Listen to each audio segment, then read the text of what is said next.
All right, Anna from Kansas City, Missouri.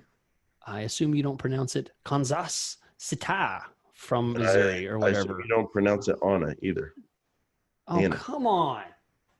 Oh, No, I can say I'm was that a no, joke? Well, I just don't know with you today. Anna. Anna. Anna. Is it Anna? Anna. I Okay. don't know. I don't care. Look, if you're offended by the way I pronounce your name,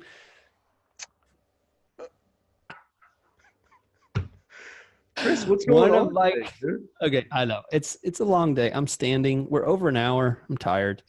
One of my major one of my clients, a pest control company, services the majority of a state.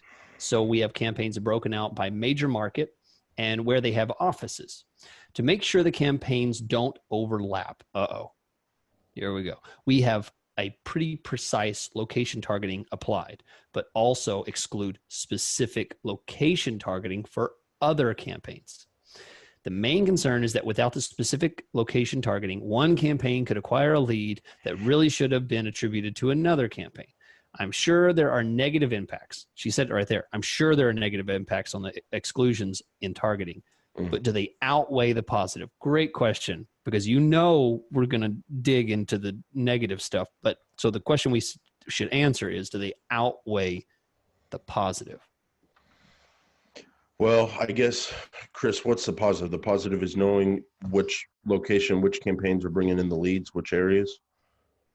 Well, I guess, the integrity of the conversion tracking, Yeah. assuming that must be So really important. yeah. So that's. I mean, we can't put a threshold on how much that matters to you, but know how much it For the matters to you, client. and then or the client.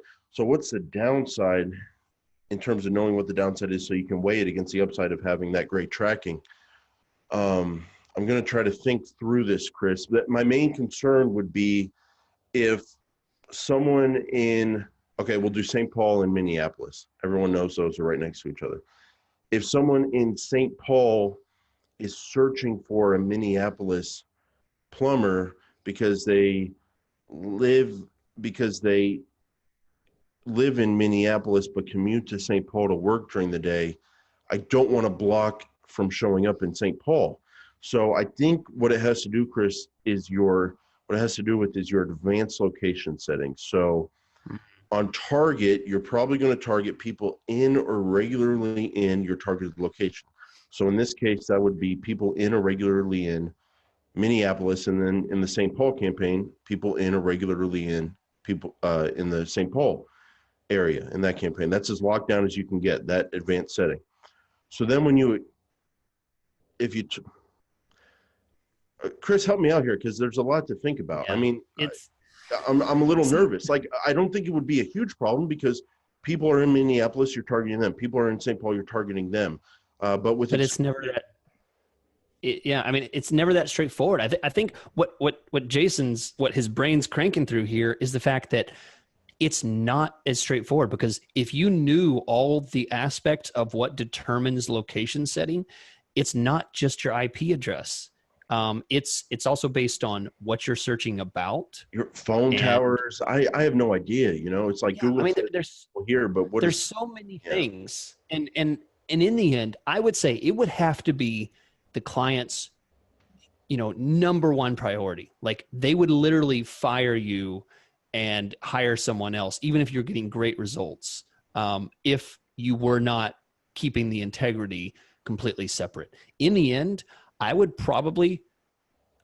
tell them, okay, I might get fired from clients that hear, if clients listen to this, they might fire me if they hear me say this, but I might not include put exclusions on my campaigns. I might target everything, but I would leave off the exclusions, because the targeting doesn't bother me. It's the exclusion part Exactly. that scares me. Here's I would just say, I would show them, I'd say, hey, here's your campaign. Look, we're targeting these zips, these counties, and this one's targeting this. And I just don't mention that I don't have any exclusions, because exclusions is when you could potentially get a click, but it's showing up in the wrong area, but they're searching in this area, and then it doesn't overlap and you get no impression and you lost the click. I got some clarity on what I was having an issue with. If you target the area around Minneapolis, the zip codes, the city of Minneapolis, whatever. And then in another campaign, you target the zip codes or the city or whatever of St. Paul. And there's no overlap and you don't have to do exclusions. That's fine. That's like targeting, Yeah, it's fine. essentially Sure. targeting LA and New York. Like you're targeting two different places. But the problem is if you only target the little city of Minneapolis, the city limits, you're not targeting a 20-mile radius around Minneapolis if you want the whole city. And so if you do a 20-mile radius of Minneapolis, well, then that's probably going to pick up St. Paul. So then you have to exclude St. Paul from the Minneapolis 20-mile radius campaign. And that's where you're getting into screwing things up with the exclusions and all that. I mean, you can try it, see how it works out. But if it did become a problem, what you can do is you can target a 20-mile radius around Minneapolis. It can pick up St. Paul. It can pick up other suburbs. That's okay. Go to your locations, click on geographic report, click on user location report, click on United States, select view, look at your city list. That will tell you the cities that people were in when they clicked on your ad. You're targeting a 20-mile radius around Minneapolis, but it'll tell you whether they were in Minneapolis or St. Paul. And then you can get conversion data and you can just say, hey, this is our geo report. I mean, is there something wrong with that or? Yeah, the problem, I've had clients like this. The problem is they probably need to see a specific phone number or go to a specific page. It's because this so-and-so franchise is paying for this area. And if so-and-so franchise gets a lead from someone else, they're stepping on someone else's toes. Well, so it's probably not about the phone number. It's like buying a house. Like we want a big backyard, but we also want this much square footage, but we want a new kitchen, but we want a remodeled bathroom. It's like you got to give up sometimes if you want to have this nice people are in St. Paul, they see the St. Paul phone number, St. Paul page, whatever. There's a little give and take, but definitely when you're excluding areas that are within the targeting of another campaign, that's where you might run into some funny stuff. Maybe you get great cost per conversions in both campaigns. It's not a problem, but just be aware that that could be causing issues. Is that fair to say, Chris? Yeah, I tell you, people like our show because we're honest. And I'll tell you this, maybe someone will snip this out of our YouTube video and play it and say, can you believe he said this? Can you believe he said he doesn't know? Yeah. So here's the thing I'm going to say that's controversial. If anyone says that they're doing this and it's absolutely clean and perfect and works every time, they're lying. There's no way. Take it. You can be mad at me if you say we're doing it and it works perfect. No, you're not, and you're not looking at it close enough. So I'll say that. Yeah, and just from our background, I think you and I are always nervous about cookie cutting locations up too tiny. Yep. I think we've just had some bad experiences where someone wants to target 2 little zip codes in one campaign.